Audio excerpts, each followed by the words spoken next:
Hey, I'm Evan, Head of Engineering for RMSTATOR. Today we're going to show you how to do a stator and a voltage regulator install on a Can-Am Maverick 1000. This is a 2014 model. This will certainly apply to a huge range of the Maverick models up to somewhere around 2020 or so. I'll put the exact fitment list in the video descriptions. Same stator and regulator and all applies to the ATVs, the Renegade and the Commander UTV and a bunch of other models.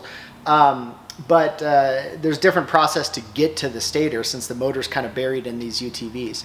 So the actual process of changing the stator out on the motor should be the same on the ATV and UTV models. But one thing I noticed looking around on YouTube is there was just no other videos or coverage showing how to do this on a Maverick. And we have a Maverick here we're using for testing, and I thought this would be a great opportunity to show how to do it. So the actual stator change process is pretty simple on the Maverick once you get to the motor, but there's a lot of stuff to remove to get to the stator cover. So that's hopefully where this will be a lot of help, because I just didn't see any other videos out there explaining that. So on this car, we're going to be putting in a new stator, and we're going to be installing a new voltage regulator. We're going to use one of our new Revolt voltage regulators on this car. And we have a new stator cover gasket that we always replace. So we have a pretty much totally stock car here that we're going to be working on. And to get started, you need to remove the seats. So go ahead and remove both seats from the each side. I'm not going to show that. It's just a clip, plastic clip in the back of the seat. You pull up and they release out of the front, and you just pull them out of the car. So I've already done that. Now this car I've already taken apart. Everything's already loose and ready. So I'm going to show you how to remove stuff. It's just kind of too dark inside the car with the roof on it, and I don't think I can get good shots with good lighting showing you how to remove every single clip and every single part. So everything's already loose here, but I'm going to point out where all the pieces are that you need to remove to get down to the motor. Okay, so most of the work's going to be done over here on the passenger side of the car. We do need to remove multiple interior plastic panel pieces and the gas tank, which is in the passenger floorboard, and that gives us access to the stator. We also need to remove the stator cover on the engine. We also need to remove two of the panels on the back that make up the kind of truck storage bed area of the Maverick. So to get to the regulator and to release the stator wiring. So we'll get to that next. First, I think we'll go ahead and show, actually we'll start back there and show what needs to be released at the back, and then we'll start showing what we're doing inside to get to the stator. So let's reposition the camera and we'll take a look. Right here we have two panels that need to be removed so we can get easy access to the voltage regulator and the stator wiring. Technically this big larger back panel doesn't have to come out, but it's only like 6 bolts and it's a lot easier to just get it out of the way. This one does for sure to get access to the wiring. So I've already loosened and removed all of them. We'll show you how to do it. It's a Torx T30 bit for all the head of all these screws, and then a 10mm nut on the bottom of each one. So that's how I remove them. I already have them loose and the nuts attached back to the bolts here.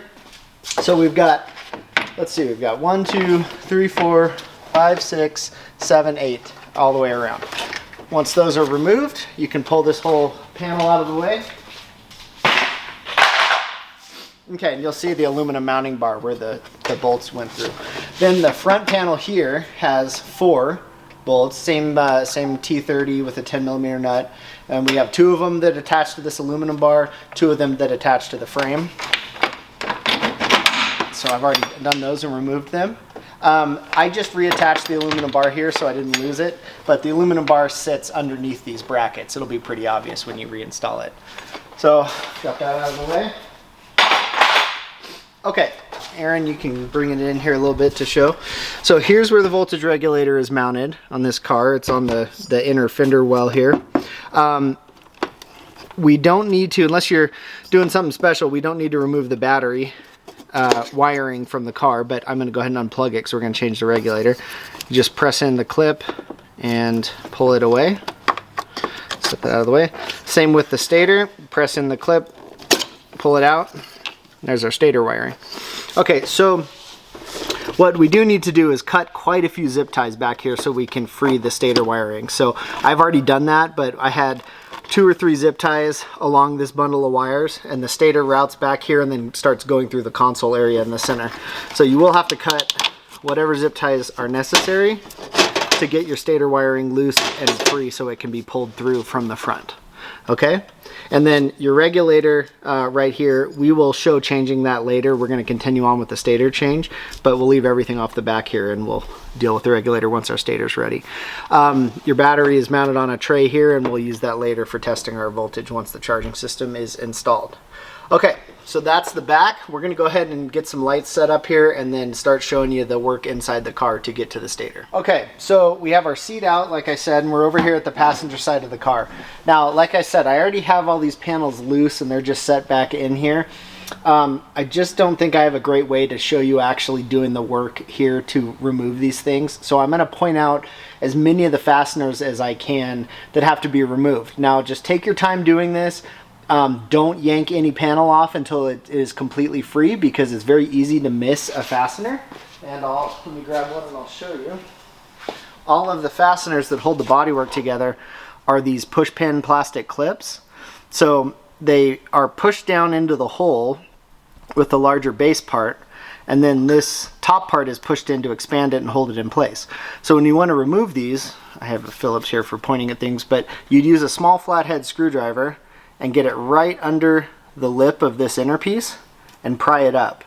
Once it's up, you can then get under the lip of the base piece and pry it up, and the whole thing will pop out of the hole that holds the 2 pieces together.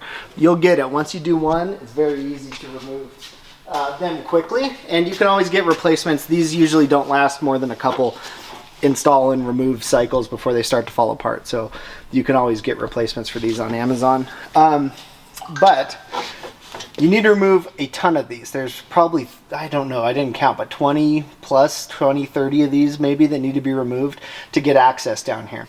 So what I did was start by going around up here. So I had these along the top of the console. Here, here, here. And same thing on the other side. There's a whole row of them. There's also some at the back here. Okay, so once I did that and I got the console loose, and I could kind of lift it up and see what was next. Well, to fully remove the console, you need to remove the rubber handle here for the passenger grip. And you know what, let me come around from the other side so I can point at stuff a little better. Okay, so there is a Torx head, I think a T30 as well, that secures the top of this rubber grip. And then it was really tight. I had to use a heat gun on it and then just kind of wiggle it side to side and pull up, and I eventually pulled it off. So it comes off fine, just take your time. The heat gun definitely helped to soften the rubber a little bit. And then I put my bolt back there. You'll need to remove the shifter handle here, which I don't know, this is aluminum, might be original, might not, but just screws on with a set like lock nut. Not set screw, lock nut type thing at the bottom to pinch it. So you'll need to remove that. And then there is a bolt, I think a T30 Torx bolt here as well that had to be removed. Okay. You need to remove your gauge, not gauge cluster, but switch panel here. There was 2 bolts up here at the top that are T25s, I believe. Remove both of those. And then I'm not showing this side, but there's a whole row of the plastic push pins along the inside of the center console. So with those all loose, oh, and open your glove box as well. Drop that down out of the way. Okay. With all those removed, you can work the switch cluster loose, and you can set it up and out of the way. Okay. And again, take your time. If anything doesn't want to come off gently, like you have another clip in place somewhere that you need to find. So make sure you take your time, go slow, and remove them all one by one. All right, so then I would remove the center console, which just pulls off just like that. Okay, now I'm going to come back around to the passenger side. Okay, next piece I remove is this inner part of the console, and we'd already removed the top parts that attached it to the cover. There's also parts here along the bottom edge that I think I pointed out a little bit already.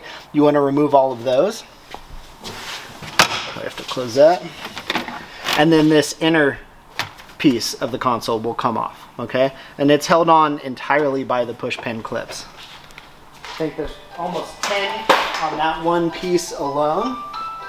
And so once that's out of the way, sorry, shut off my phone here. Okay, so once that's out of the way, we need to remove the floor piece, which is right down here that the seat sits on. Now, I have it completely loose and kind of out of the way, but it is also held on with push pin clips. So there's two here in the floor, kind of the rocker panel, I guess you call it. There's two each along the rear that go into the back of the bodywork, and then there's some down there at the very bottom that attach it to the front piece of the car. Okay, and then you lift it up and make sure you clear your oil filler dipstick hole there, and then you can remove this entire floor panel. Okay, so what we're left with now is the hole where the fuel tank goes, and you do need to remove the fuel tank to get access to the side cover. I didn't see a good way I could show you removing it, so I'm going to go over and show you what needs to be done on the fuel tank. First thing to pay attention to, though, is the only way it is actually mounted and secured to the car is two bolts here. So we have a 10mm here, and then there's a 10mm down here, just in front of or right behind the floorboard. You need to remove both of those, and there's a rubber spacer or cushion underneath that can fall out easily, so make sure you grab it. This piece right here. Okay, then you need to disconnect your fuel line, which I have right here, held on with a hose clamp.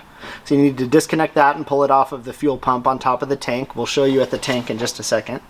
You need to disconnect your fuel pump connector, which is I have hanging loose right here, and it's just a clip you lift up and pull the wiring away. We'll show you again at the tank. And then you have your vent tube right here, this clear line that is just pressed over a fitting on the tank. So make sure you undo all three of those fittings or wires and tubes and stuff first.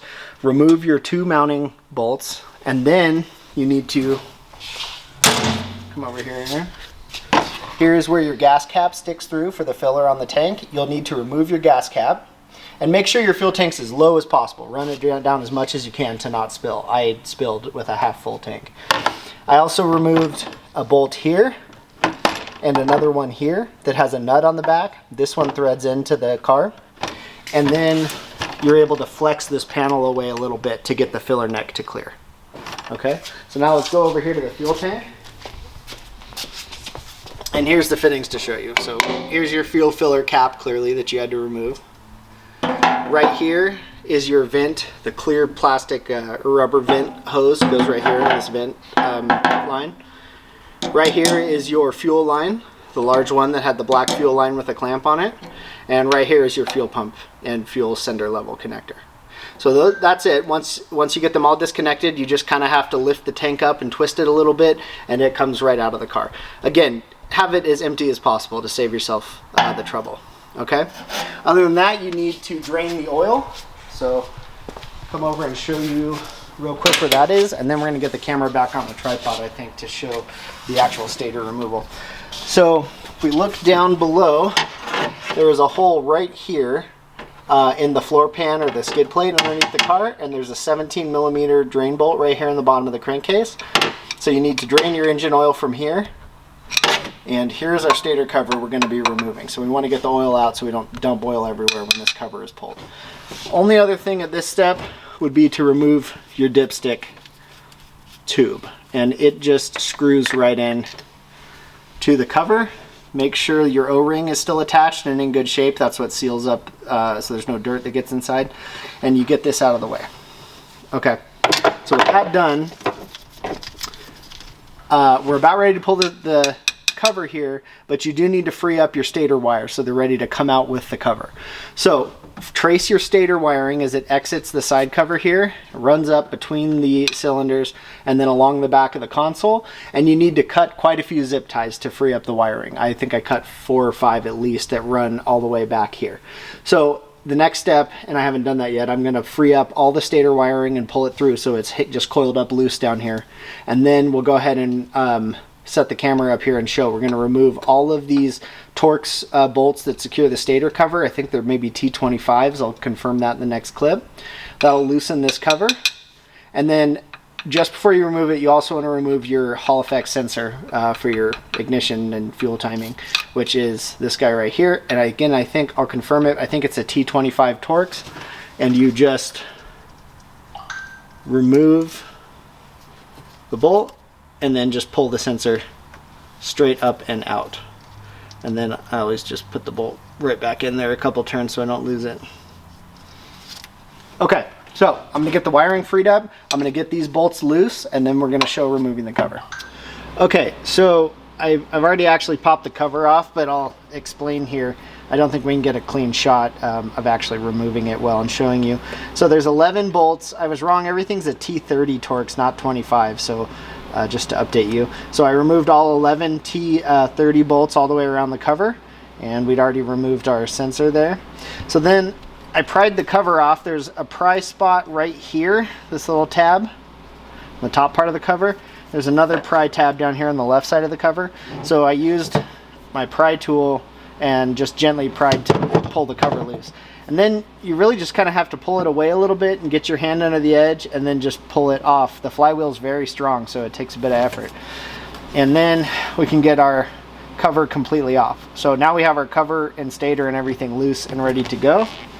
We'll go to the bench in just a second to change it. So here's our flywheel. We're not changing that. These are pretty durable. Not really any reason to worry about this unless there was a failure. Inside, you know, look around, check your oil color. Had some kind of yellowish oil, probably just foam or something. I was wondering at first if there might have been like water in it, but it doesn't feel like it. So anyways, good time to look at what your oil color looks like in your flywheel, see if there's anything weird in here. And a lot of times, this happened to me, the starter gears here that interface the starter to the flywheel one-way gear clutching here, these will often come out with the side cover, and mine did. So these, you just have a shaft here that the gear spins on. There's two shafts, and you have your gear here with that's kind of two pieces, has a small inner gear attached to it. That's the one that meshes with your starter, and then the inner gear sticks out. Then you kind of have the one piece or one gear here that meshes between that and the starter. So it's no big deal if they fall out or if they come out with the stator cover. Just go ahead and put them back into place just like this. And you want them all installed there. Don't try and leave them in the stator cover. It'll be too hard to line up. So when you put it back in, now everything should line up and the flywheel will pull it back into place. Then make sure you pull your old gasket off. So I'm gonna try and see if it comes off in one piece, hopefully. Would be nice. I see there's a little bit of, I don't think this has ever been changed. This is all original. There's a little bit of sealant here on the original grommet. And I'm gonna gently see if I can pull my cover off in one piece, which will be nice. Doesn't always work. Or gasket, sorry, not cover. Oh yes, there we go. Oops. Oh, one sec, I got it stuck in the hole in the flywheel. Oh, okay, well, I tore it. But anyways, got it off in one piece, basically, which leaves the case clear, which is nice. So just make sure you clean up your case well. There's no gasket left on it before we're ready to reinstall. I use a little bit of black RTV silicone on both sides of the gasket to make sure it seals well.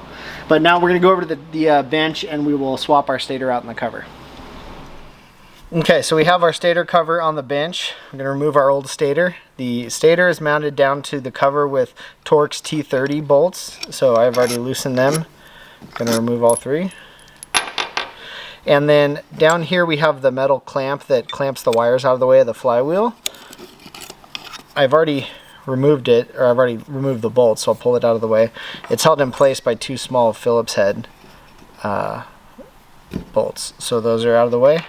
Clamps out of the way. Now we can remove the grommet and just pick the stator up and lift it out.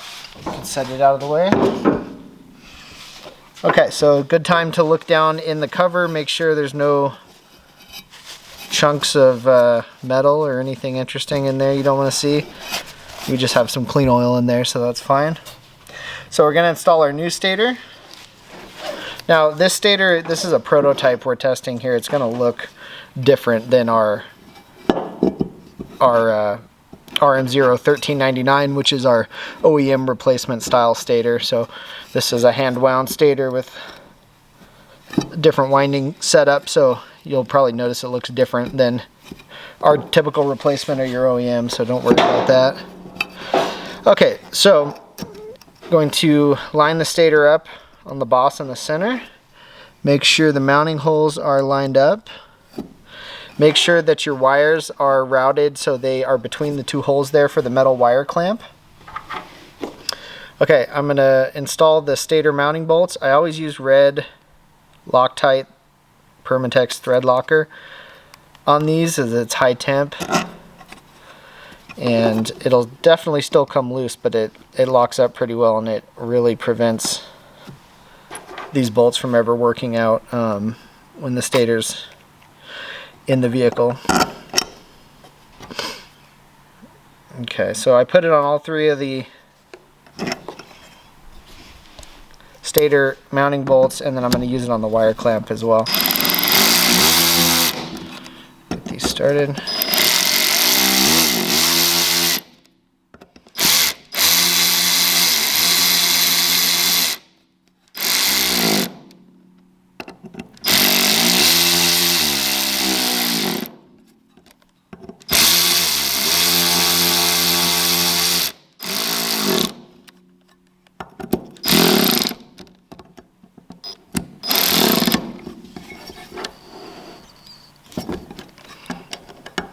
Okay, tighten them all up evenly, and I'm going to clean out this case a little bit before I finish, because I have some of our epoxy on the windings that looks like it's flaked off a little bit, so I'll clean out the center there before we put it back on our typical OEM style replacement stators. That's not an issue, but like I said, this is a hand-built part for testing. Okay, so we have our wires. Make sure they're in place well down there. They are. Take our wire clamp, put it down here. Probably going to get the grommet out of the way, so sorry, this is probably going to be difficult to see until I get this lined up here. Use some Loctite.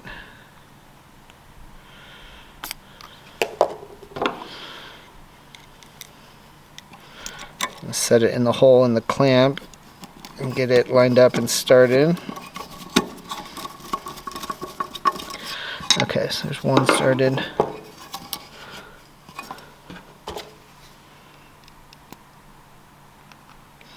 And use a little more thread locker on the other one.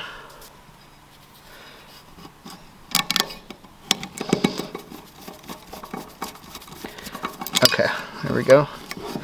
So I'm just going to pull up here, make sure the wires are centered, and then tighten down the clamp.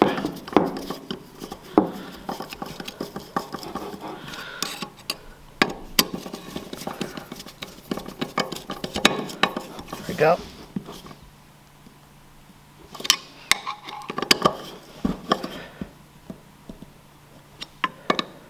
Okay. Then I'll get my grommet back into place. Just like that. Alright, and then last step is just make sure your gasket surface is clean. Our old gasket came off real well, so I don't see any problems here.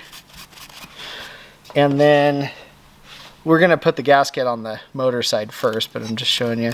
What I usually do is I'll put a really thin layer of black RTV right around here, and then on the motor as well, and I'll stick the gasket onto the motor side. That way I can just line this up and put slot it all in.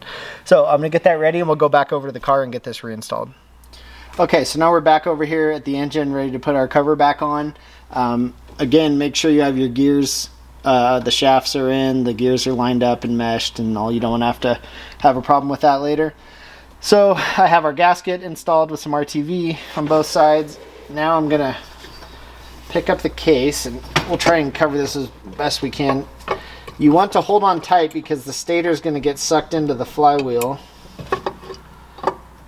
and you need to kind of maneuver the case around until you get both of those shafts for the starter to line up. So I'm going to have to stand up over here and maybe come down from this side, see if you can catch some of it. So there's not any shortcut here. You just have to take your time, fight the stator getting pulled into the flywheel while you line up the shafts. There we go. And then it'll pull itself into place once you're done, but it might take a couple tries to get that all lined up correctly. Okay, once you do though, there's not much to it. It should pull itself into place well. If those two shafts are centered in their holes and the stator's centered, I mean, there's not much that can go wrong once you get it lined up. After that, put your 11 bolts, I believe it was, back into your cover.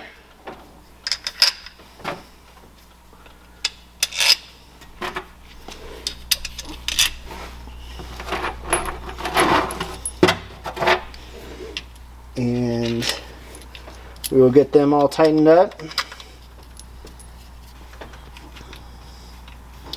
So let me do that. I'm going to,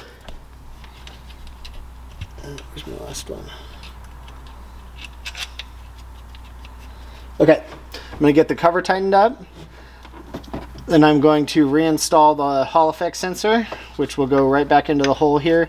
Single bolt through its tab. I'm going to make sure I plugged everything else back in, which was, I don't think I mentioned it, but I unplugged this sensor right here. It's probably oil temp or coolant temp or something. It was right above the stator wiring. I'll plug it back in. I'm going to reinstall our tube for the oil dipstick, and then we'll start working on the stator wire routing back to the regulator. So let me get this all tightened up and then we'll start showing that. Okay, so cover's reinstalled and tightened all the way around. Hall effect sensors reinstalled. I installed our, not sure again what that one is, maybe oil pressure, is reinstalled, and I routed the wiring following the same path, so back up between the cylinders, around the edge, and along the frame, and I reinstalled some zip ties all the way along to support the stator wiring. I reinstalled the oil tube, dipstick tube. I refilled the engine with oil, 2.2 quarts, and let's see, what else? So I think that about buttons up everything on this side. I did go ahead and change the oil filter while I was at it. This car didn't need it, had a new one, relatively new, but put a new filter, which is right here. 3 Torx bits. It's a Can-Am KN152 filter if you use a Can-Am. So easy to replace while you're at it here. And then I cleaned up the case a little bit. You know, you really can't pull the filter and the cover without getting some oil down here on the skid plate. So I cleaned up a little bit down here, cleaned up the cover a little bit. So at this point, we have still to reinstall our fuel tank, which again, I'm not going to show, I don't think, because there's not a lot to see and it's really hard to handle the fuel tank in here. But again, it just drops into place, 2 bolts front and rear, and then our 3 connections, our vent line, fuel line, and fuel pump connection. So I'll do that later, and I'm still doing some other stuff on this car, so I'm not putting it all back together at the moment anyways. But that's our stator install. So really hard part's getting to it. Pretty easy to do once you're back here. Like I said, routed the wires back up and along the frame, and then let's go to the back of the car and we will show the regulator and the stator wiring. Okay, so your stator wires come through the back panel here, and they're routed down underneath right here following the other wires. I haven't tied them up yet, but they'll get tied up along this bundle. And they come right over here to the voltage regulator and plugs in just like the original. If we're going to change the regulator, I've already removed it. It's 10mm nut and bolt, and there's just nuts on the bottom, so really easy to remove. So you remove the old regulator just like that.